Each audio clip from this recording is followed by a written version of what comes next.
লেখা পড়তেন এবং উৎসাহ দিতেন, কিভাবে কি হবে না হবে সেইভাবে সব দিক নির্দেশনা দিতেন। আপনার কি মনে হয় যে তরুণ লেখক প্রশিক্ষণ আপনাকে লেখালেখির জায়গাতে উস্কে দিয়েছে বা আরো আপনাকে বেগবান করেছে বা লেখালেখিটাকে আরো কিভাবে সমৃদ্ধ করা যায় এই জায়গায় কি ভূমিকা রেখেছে? অবশ্যই অবশ্যই সে সময়টা মানে তারা যে কি মানে মহৎ ছিলেন এবং লেখার ছন্দ, তারপর মানে তার বিভিন্ন জিনিস কীভাবে লিখতে হবে, আমরা বিভিন্ন লেখাগুলো তাদেরকে দেখাতাম এবং পড়া হতো। সেই সময় পড়া হতো, এক একজনের কবিতা পড়তো এবং উৎসাহ দিত যে কোনটা কী অবস্থা, কোনটা খারাপ ভালো হবে, আরও কি ভালো করা যায় কি না, এগুলো নিয়ে আলোচনা হতো। আমরা জানি যে বাংলা একাডেমির তরুণ লেখক প্রকল্পে যারা ছিলেন তাদের মধ্যে অনেকে আজকে প্রতিষ্ঠিত লেখক এবং তারা বাংলা সাহিত্যকে সমৃদ্ধ করেছেন। তো আপনার প্রথম বইটি বেরিয়েছিল তরুণ লেখক প্রকল্পের কার্যক্রমের অধীনে এক সমুদ্র আফ্রিকা। আমরা জানি যে প্রত্যেক লেখকের বা কবির প্রথম বইটি খুব আবেগ তাড়িত থাকে এবং প্রথম বইয়ের প্রকাশের স্মৃতিচারণ সেটা তো আর বলার না, সেটা কোথায় রাখবো, কাকে দেখাবো, কি করে মানে প্রকাশ করবো, সেটা একটা বিশাল ব্যাপার ছিল। একটা খুবই আনন্দ ঘন ব্যাপার ছিল। আপনার কবিতাগুলো কি রচিত হয়েছিল সেই সময়? মানে আপনি প্রথম কবিতার বইগুলো মানে কোন সময়কালে লেখা বা সেই রচনাকালীন সময়ের অনুভূতি বা প্রতিক্রিয়া বা স্মৃতিচারণ?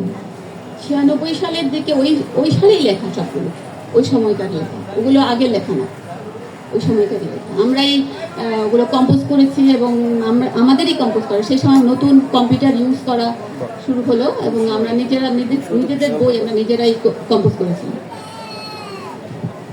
আপনি পেশাগতভাবে সাংবাদিকতা করেন এবং সাংবাদিকতা কি আপনাকে আপনার সৃজনশীল লেখায় কোনো বাধা হয়ে দাঁড়িয়েছে নাকি এটা সহায়ক বা সমন্বয়ের সহায়ক হিসেবে কাজ করে? এটা বাধা হয়নি তো, অবশ্যই বাধা হয়নি, এটা বরঞ্চ সহায়ক হিসেবে কাজ করেছে। কারণ পত্রিকায় কাজ করার কারণে আমি মানে দেশের কথা, তারপরে দেশের কথা বিদেশের কথা যাই হোক, মানে যত সংবাদ আমরা পত্রিকার মাধ্যমেই তো পাই। সুতরাং এটা মোটেই মানে সহায়কই হয়েছে ক্ষেত্রে। আপনি কবিতাকে কেন মাধ্যম হিসেবে বেছে নিয়েছেন? মানে একাধিক আমার সাহিত্যের একাধিক মাধ্যম আছে, কথা সাহিত্য বা গবেষণা। আপনি কবিতা লিখতে কিভাবে উদ্বুদ্ধ হলেন? কবিতা আমার কাছে হচ্ছে যে একটা মানে অনেক অনুভূতির একটা ব্যাপার। যখন ভীষণ অনুভূতির এবং জ্ঞান অনুভূতি এবং কল্পনার একটা নির্যাস, তো জ্ঞান অনুভূতি এবং কল্পনা দিয়ে যদি বিশাল একটা জিনিস আপনি খুব ছোট্ট আকারে বের করতে পারবেন।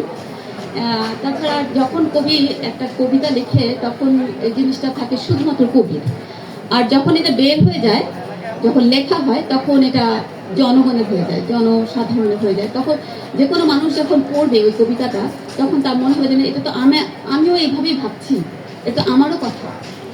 তো এটা একটা খুব আমার কাছে আনন্দদায়ক মনে হয় এবং এই জন্য আমি কবিতা মাধ্যম হিসেবে বেছে নিয়েছি।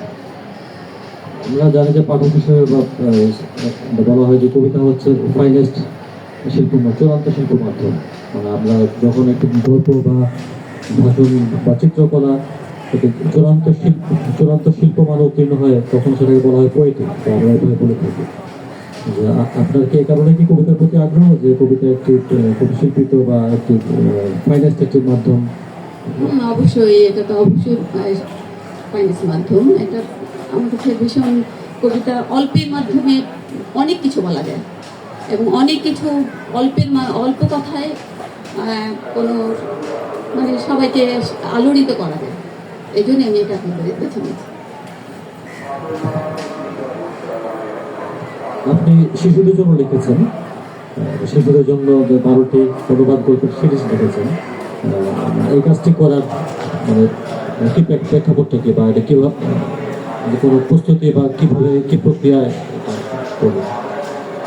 আমার মনে হলো যে আমার যখন মেয়েটা, আমার একটা মেয়ে, ও যখন ছোট ছিল, ও বাচ্চাদের বই পড়তে পছন্দ করতো, তখন আমি ওকে বিভিন্ন গল্পের বই পড়ে শোনাতাম। তখন হঠাৎ করে মনে হলো যে ঠিক আছে কিছু অনুবাদ করি, তো ওর পড়াও হবে, ওকে শোনানো হবে, আমার কাজটাও হবে, এভাবে আসলে কাজটা করা। 12টি গল্পের সিরিজ কি 12টা বিভিন্ন বিষয়ে গল্পের অনুবাদ গল্প। অনুবাদ করে? এটা কোন ভাষার অনুবাদ, কোন ভাষাতে? এটা ছোট বাচ্চাদের আনন্দদায়ক, মানে মুচির গল্প, তারপরে এই ধরনের আর কি ছোট ছোট গল্প।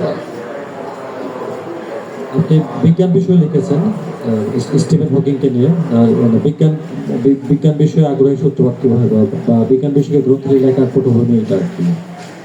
আসলে বিজ্ঞান, আমি তো বিজ্ঞানের ছাত্রী ছিলাম, এক সময় সায়েন্সের ছিলাম।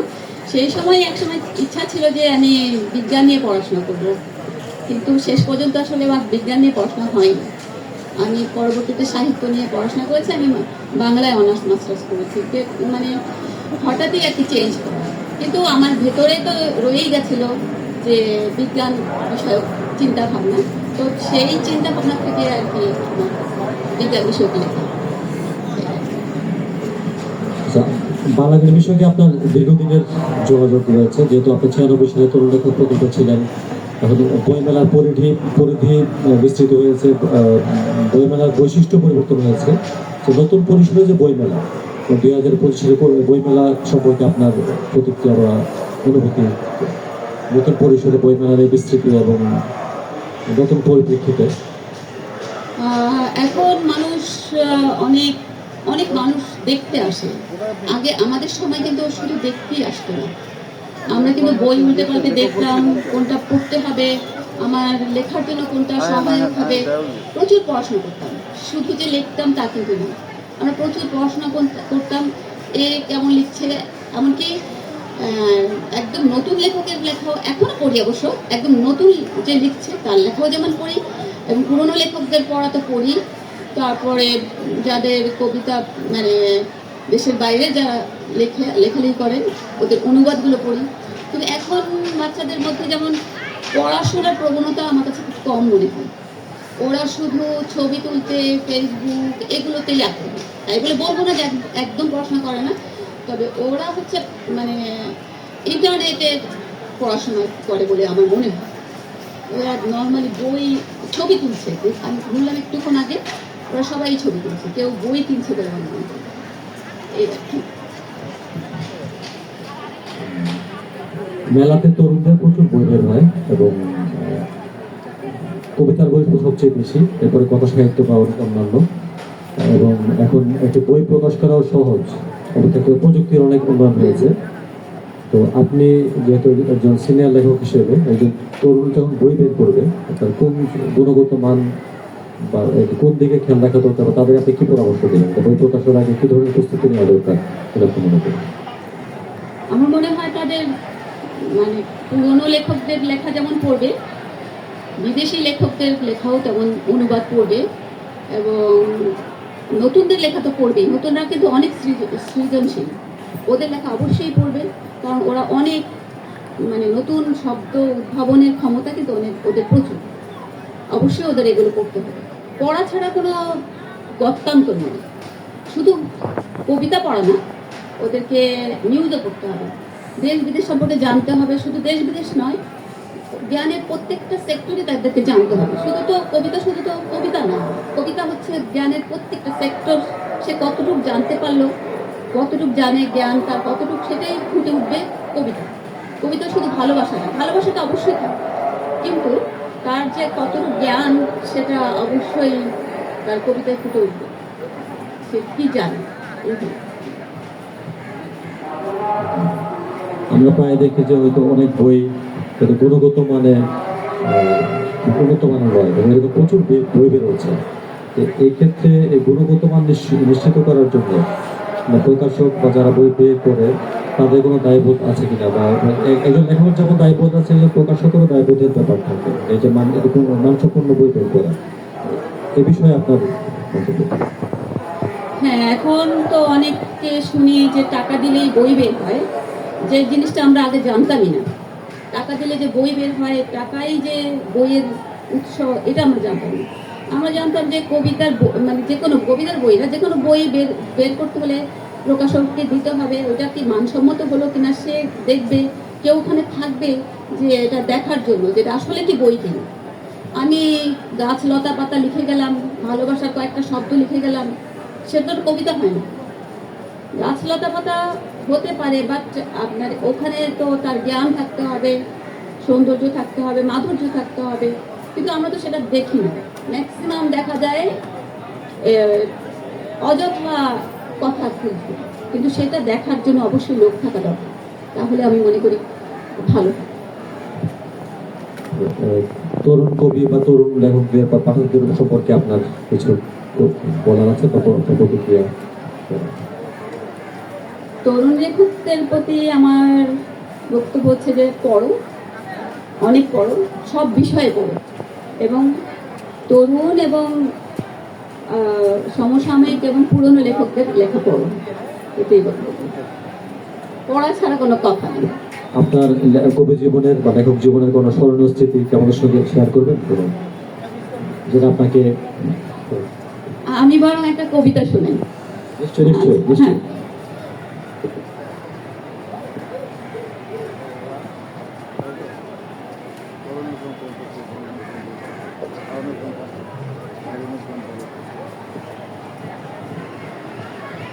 আমি জুলাই গণ অভ্যুত্থান সম্পর্কে একটা কবিতা লিখেছিলাম সেই সময়, সেটাই পড়ছি।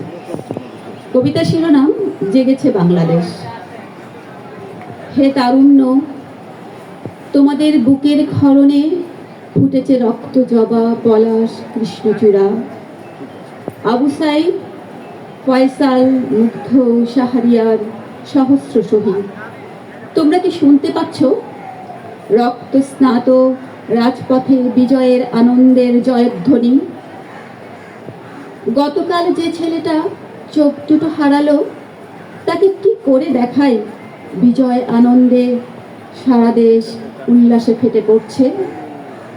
যে শিশুটি বাবার স্পর্শ পাওয়ার জন্য সারা রাত বাবা বাবা ও বাবা বলতে বলতে কখন ঘুমিয়ে পড়েছে, তাকে আমি কি করে স্বাধীনতার সূর্যোদয় দেখাই। 4 বছরের সাদিয়া এখনো বলছে, প্রিয় বাবা ঘুমায়, আমার বাবা ঘুমায়। যে মা সারা রাত রক্ত মাখা শার্ট বুকে নিয়ে শোক স্তব্ধ, তাকে কোন মন্ত্র বলে বুকের নীল ধুয়ে স্বাধীনতা দেখায়। বুলেটের আঘাতে চঞ্চল পা দুটো যে হারিয়েছে, তাকে কোন শক্তিতে দাঁড় করিয়ে বলি, চলো বিজয় মিছিলে যাই। দেখো, তোমরা দেখো, তোমাদের ত্যাগের বিনিময়ে আজ ডানা মেলেছে পাখি। রৌদ্র স্নাত হয়ে জ্যোতি ছড়িয়ে যাচ্ছে চারিদিকে, সহস্র ক্ষত চিহ্ন বুকে নিয়ে আজ জেগেছে বাংলাদেশ। ধন্যবাদ। চমৎকার কবিতা, চমৎকার। আমরা দর্শকদের কাছ থেকে কোনো প্রশ্ন নিতে চাই। আপনারা কবিকে যদি কোনো প্রশ্ন করতে চান, আপনারা নামটা বলে প্রশ্ন করার জন্য অনুরোধ করছি।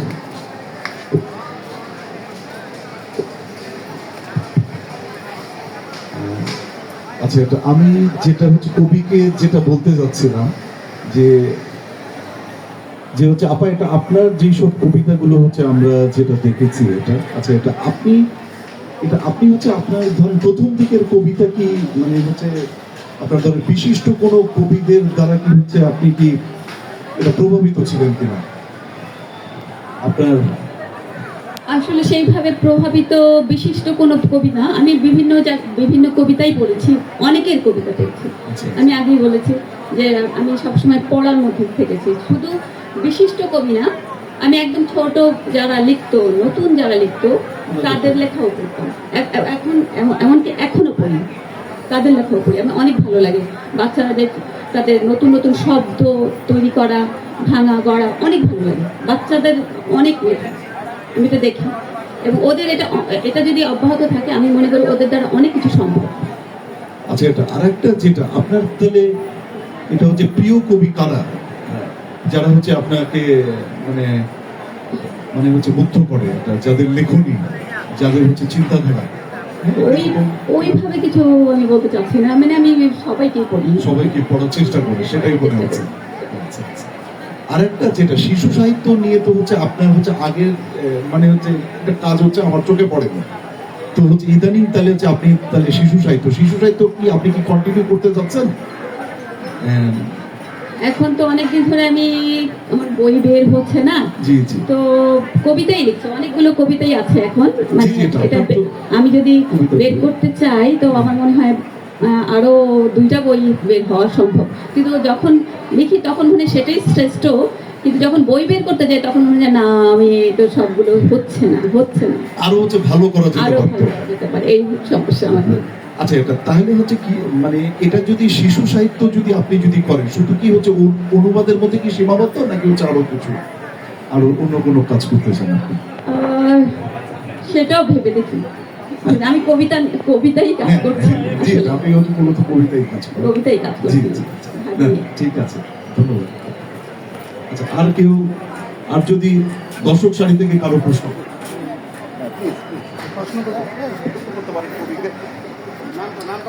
আপনার নামটা বলে আমার নাম ইকবাল হোসেন। আপনার কতগুলো বই বেরোছে সেটা আমি জানতে চাই, এবং কি কি বিষয়ে একটু বিস্তারিত জানতে চাই। হ্যাঁ, দুইটা কবিতার বই, একটা হচ্ছে সংকলন, একটা হচ্ছে বাচ্চাদের বিজ্ঞান বিষয়ক লেখা, আর 12টা হচ্ছে কবিতা, বাচ্চাদের অনুবাদ। এটা আর যদি দর্শক সারি থেকে আর যদি কেউ যদি কিছু বলতে চান, যারা হচ্ছে উপস্থিত যারা আছেন বলবেন।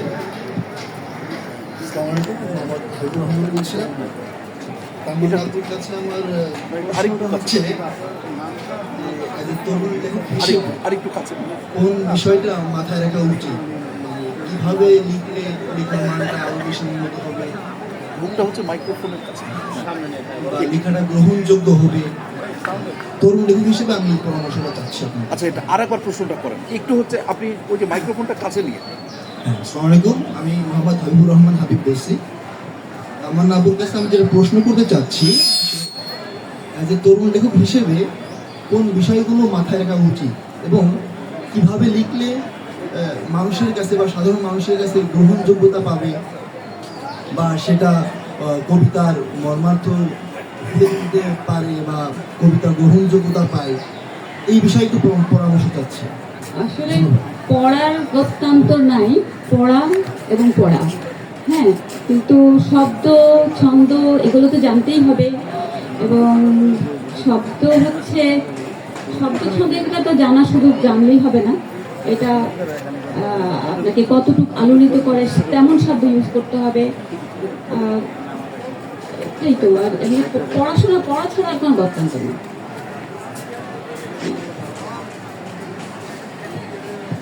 আপনার সমসাময়িক যারা আছে, যারা লিখছে তাদেরকে দেখবেন, এবং আগে যারা লিখেছে, অনুবাদ যারা করছে বাইরের লেখকদের, ওদেরকেও দেখতে হবে।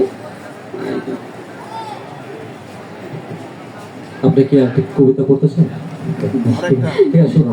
আরেকটা হচ্ছে পড়ছি। কবিতার শিরোনাম ভাত দেবে ভাত, অক্টোপাসের মতো জড়িয়ে আছে ক্ষুধা, কি আর দেবে, ঘর দেবে, ঘর আমি চাই না, ভাত চাই ভাত, ভাত দেবে, রক্ত গোলাপ, এখানে বড্ড গরম, টকবক করে ফুটছে গ্রীষ্ম, আত্মচিৎকারগুলো উড়ে যায় বকের ডানায়, ভাত দিলে শিখিয়ে দেব জীবনের মানে, ভাত দিলে দেব গোলাপ, হৃদয়, প্রেম, ভাত দেবে, ভাত দিলে বেঁচে যাবে মূল্যবোধ, আত্মহনন, নাচবে হৃদয়, হেসে উঠবে বাগান, ভাত দেবে ভাত। ধন্যবাদ। চমৎকার চমৎকার কবিতা। দর্শকদের মধ্যে থেকে আর কেউ প্রশ্ন করতে চান কোনো? তাহলে আমরা আজকে সেশন সমাপ্ত করতে পারি। আমাদের বাংলা একাডেমির লেখক মঞ্চের পক্ষ থেকে একটি স্মারক উপহার রয়েছে, তাকে গ্রহণ করার জন্য আমাদের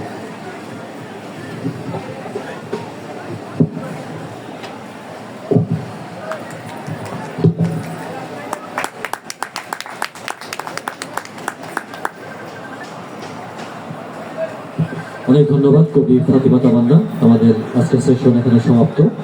পরবর্তীতে রয়েছে জুলাই করে অনুষ্ঠান। সবাইকে স্বাগত জানিয়ে আজকের এই সেশন এখানেই সমাপ্ত ঘোষণা করছি। সবাইকে